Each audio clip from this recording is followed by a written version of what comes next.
Welcome back to Tabletop Assault. I'm Ross, and today I'm going to be looking at 5 unit highlights for the Space Marine datasheets. Now, this is more of a personal opinion on this one, so there may not be all the competitive units people are expecting, but they are the highlight of units that I think are going to be quite good or have good abilities that would work to the playstyle I might work with. And other thing to preference this with is that we don't have points yet, so things can wildly change. If a unit is overcosted, then it may not be as feasible to use, or if it's undercosted in other choices, then you might find that they are more suitable. With that, let's have a look at my 5 unit highlight. The first unit I am going to have a look at is the Judicar or Judicar. I'm not entirely sure how you pronounce this one. There was a number of characters to choose from in the Space Marine Codex, which is unsurprising, but there was a highlight on the Judicar or Judicar that I wanted to talk about. So it's Movement 6, Toughness 4, Save 3+, Wounds 4, Leadership 5+, Obsec 1 and Invul 4+.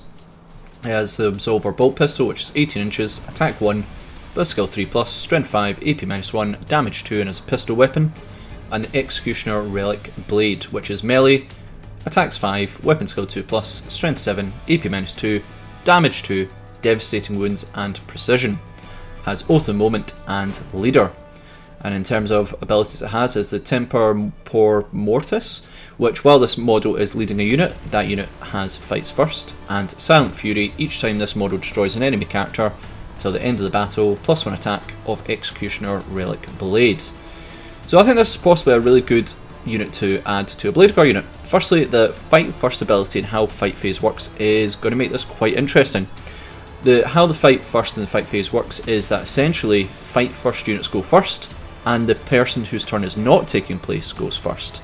This is significant as if this unit, along with Blade Guard or whatever unit the Judicar is joining, essentially will get to strike first unless you've got other units that have fight first as well, and may strike before your opponent, making a really deadly combination of your opponent needs to decide, is it worth attacking this unit? On top of this, with precision, it means it's a genuine threat to characters. There's also upgrade as well, which does give +1 to I think your attacks and strengths, which would make this strength 8, which will make it a little bit more useful as well, and then attack 6. So I just think as an upgrade unit towards a Blade Guard unit, I think it's quite good. There's other chaplains that give +1 to wind, which is also very good, but I think that fights first does give a bit of a defensive bonus that might work out really well. So I wanted to highlight this one as I think that might be a very interesting combination. On to the Incursor Squad next. So what it offers is Movement 6, Toughness 4, Save 3+, Wounds 2, Leadership 6+, and Obsec 1. They have Bolt Pistols, which are 12 inches, Attacks 1, Skill 3+, Strength 4, AP 0, Damage 1 and Pistol, and Oculus Bolt Carbines, which are 24 inches, Attacks 2, Skill 3+, Strength 4, AP 0, Damage 1, Assault and Ignore Cover. And they have Paired Combat Blades, which are melee, Attacks 3, Weapon Skill 3+, Strength 4, AP 0, Damage 1 and Sustained Hits 1. And they have Oath of Moment, Scout 6 and Multi-Spectrum Array. In the shooting phase, after this unit shoots, select a unit they hit. Until the end of the phase, any Astartes unit that targets that unit gains +1 to it. And a Haywire Mine, which is once per battle at the start of any phase. Select an enemy unit within 3 inches, on 2+, inflicts D3 wounds. If it is a vehicle, is 2 D3 wounds. So a small unit of this that can add an army-wide +1 to it for ranged as long as they simply hit. That's a very handy ability to have, as long as they are not expensive. Now, if you see an opponent that has a big, expensive Death Star unit, you don't need to cause damage to them with Incursor Squad. You just need to offer that debuff or I suppose buff for your army to get that +1 to it to make everyone a little bit more accurate. Scouts should help them get into place so they can move forward and then hopefully be able to target that unit, because the 24 inches in the first turn might be a bit tricky. And it's one of those things that, depending on their points cost, this could just be a unit that is just an easy one to take along and just offers quite a sizable buff to your army. I can see that if your opponent does see them, that they may target them to try and bring them down because you just do not want that ability to go off. But if these are possibly 100 points, possibly less, I think they could be a very handy unit just to help for ranged based armies get a little bit more accuracy. On to a Leviathan box set unit here, and I'm going to bring out the humble Terminator Squad. So they have Movement 5, Toughness 5, Save 2+, Wounds 3, Leadership 6, Obsec 1 and Invul 4+. The weapons they've got a choice for are quite a number. There is the Assault Cannon, which is 24 inches, Assault 6, Bliss Skill 3+, Strength 6, AP 0, Damage 1, Devastating Wounds. Cyclone Missile Launcher, option of Frag or Crack. Frag is 36 inches, attacks 2d6, Bliss Skill 3+, Strength 4, AP 0, Damage 1, and Blast. And Cyclone Missile Launcher Crack, which is 36 inches, attacks 2, Bliss Skill 3+, Strength 9, AP -2, and damage d6. Heavy Flamer, 12 inches, attack d6, Bliss Skill none, Strength 5, AP -1, damage 1, and ignore cover torrent. Stormbolter, 24 inches, attacks 2, Bliss Skill 3+, Strength 4, AP 0, damage 1, rapid 2. Chain Fist, melee weapon, attacks 3, weapon skill 4+, Strength 8, AP -2, damage 2, anti-vehicle 3+. Power Fist, melee, attacks 3, weapon skill 3+, Strength 8, AP -2, damage 2. And Power Weapon, which is melee, attacks 4, weapon skill 3+, Strength 5, AP -2, and damage 1. You have Oath of the Moment, Deep Strike, Teleport Homer at the start of the battle, set up a token anywhere outside opponent zone. Can use Rapid Ingress for 0 command points, but must set up within 3 inches of the token and follow the regular Deep Strike rules.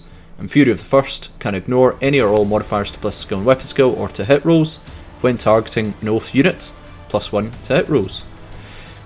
In terms of ranged, I think they're okay. You should be able to clear out chaff units, and the Cyclone Missile Launcher I think is actually pretty nice and a very good option for them.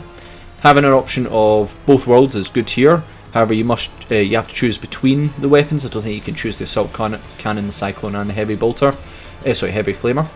However, I think in melee this is where they kind of excel. The Chain Fists are good. Now, don't doubt anti-vehicle 3+. Everyone except the Sergeant can take this, and although the hitting on 4+ is not ideal, when you're targeting vehicles you may find that they are tougher than the standard sort of Strength 8, and then they might be 5s to wound. Bring that down to 3 and it is then essentially critical rolls on 3+. That's very good and may work well with other units. You might also consider bringing a Chaplain if you want to get +1 to wounds. Would also be very handy as well. I can just see a bit of potential with the Terminator Squad. It's a hard unit to bring down. They are tough and they can offer a fair bit of damage as well. Opponent's going to have to think about them, and plus they're Terminators, they are iconic. So I thought they would be a very nice unit as they with their new models to bring them into one of my highlighted units. We're going to look at a vehicle next, and I've decided to go with Brutalis Dreadnought. Now, one thing to preference with vehicles in general is that if your opponent has something that's anti-vehicle, they can just look at some of these vehicle units and absolutely blow them out the water. But I really think the Brutalis Dreadnought has a bit to offer here. So the Brutalis Dreadnought has movement 8, toughness 10, save 2+, wounds 12, leadership 6, and obsec 4. In terms of weapons, we have the Brutalis Bolt Rifle, 24 inches, attacks 4, Bliss Skill 3+, strength 4, AP -1, damage 1, it's twin linked and twin linked. Then we have the Twin Heavy Bolter, which is 36 inches, attacks 3, Bliss Skill 3+, strength 5, AP -1, damage 2, sustained hits, and twin linked. We then have the Twin Icarus Iron Hail Heavy Stubber, 36 inches, attacks 3, Bliss Skill 3+, strength 4, AP -1, damage 1, anti-fly 4+, rapid 3, twin linked. And then Twin Multi-Melta, which is 18 inches, attacks 2, Bliss Skill 3+, strength 9, AP -4, damage d6, Melta 2, and twin linked. In terms of combat weapons, we have the Brutalis Fist, which is melee, attack 6, weapon skill 3+, strength 12, AP -2, damage 3, twin linked. And Brutalis Talons, which has two options of strike, which is melee, attacks 6, weapon skill 3+, strength 12, AP -2, damage 3, and twin linked. And then Brutalis Talons, which has sweep, which is melee, attacks 10, weapon skill 3+, strength 7, AP -2, damage 1, and twin linked. Has Oath of the Moment, deadly demise d3, and when damage 1 to 4 is -1 to hit. It has Brutalis Charge. When this ends charge move, select a unit at charge and an engagement range, roll a d6. On a 2 to 3, unit suffers d3 mortal wounds. 4 to 5 is 3 mortal wounds. On a 6 it suffers 3 plus d3 mortal wounds. So I think the Brutalis is quite an effective unit for combat. I really lean towards the Talons, as you still have sweep and strike there, giving you a little bit of options, and I believe you still have the Meltas when you do that, so you can really just run forwards, melt any sort of really hard units, and then you can sweep or strike anything in combat, and they're all twin linked as well, which is absolutely brutal to guarantee some of those wounds. The most impressive, and I believe this is right, is that Brutalis on the charge, combine the Brutalis with the tank shock ability as it is a vehicle for 1 command point, and you're putting out an impressive amount of mortal wounds on the charge, really just giving a bit of a shock value to your opponent. Depending on the price on this one and how vehicles kind of work in this edition, I think it's going to be very, very interesting to see if the Brutalis will become a staple. I'm very much a combat player when it comes to my forces, though I don't play Space Marines myself yet. And I really like the Brutalis Dreadnought. I quite like the model, I think it's quite cool. A little bit on the legs I'm not sure of, but in terms of its combat capabilities I think it's absolutely devastating, and intrigued to see what people think. And finally we come to the Scout Sniper Squad. So they are Movement 6, Toughness 4, Save 4+, Wounds 2, Leadership 6+, and Obsec 1. They have bolt pistols which are 12 inches, attacks 1, blitz skill 3+, strength 4, AP 0, damage 1 pistol. Missile launcher which has frag and crack. The frag is 48 inches, attacks d6, blitz skill 4+, strength 4, AP 0, damage 1, blast and heavy. And then you have crack which is 48 inches, attacks 1, blitz skill 4+, strength 9, AP -2, damage d6, and it's heavy. And then Scout Sniper Rifle which is 36 inches, attacks 1, blitz skill 3+, strength 4, AP -2, 2 damage, heavy and precision. They have close combat weapons which is melee, attack 2, weapon skill 3+, strength 4, AP 0, damage 1. They have Oath of the Moment, Infiltrator and Stealth. They have concealed positions, can only be targeted by enemy units within 12 inches. And what I think about this one is actually a very, very deadly assassination unit. So they can be joined by Sergeant Talion if you're playing Ultramarines, giving them a significant boost, which is Scout 6, Obsec +1 per model, +1 to hit, and can give the unit he joins either lethal hits, precision, or sustained hits 1. But you can also be joined by Captain Phobos Armor, which adds some damage themselves, but with the Bolter Discipline enhancement to give sustained hits and better in Devastator Doctrine, I think this will potentially give a potential free one. This gives a lot of potential to give Storm of Fire for Ignore Cover and an extra AP in Devastator Doctrine, along with those sustained hits. This unit can be very survivable as well, as not only can it not be targeted unless you're very close to them, but they also have stealth to give a bit of a debuff there.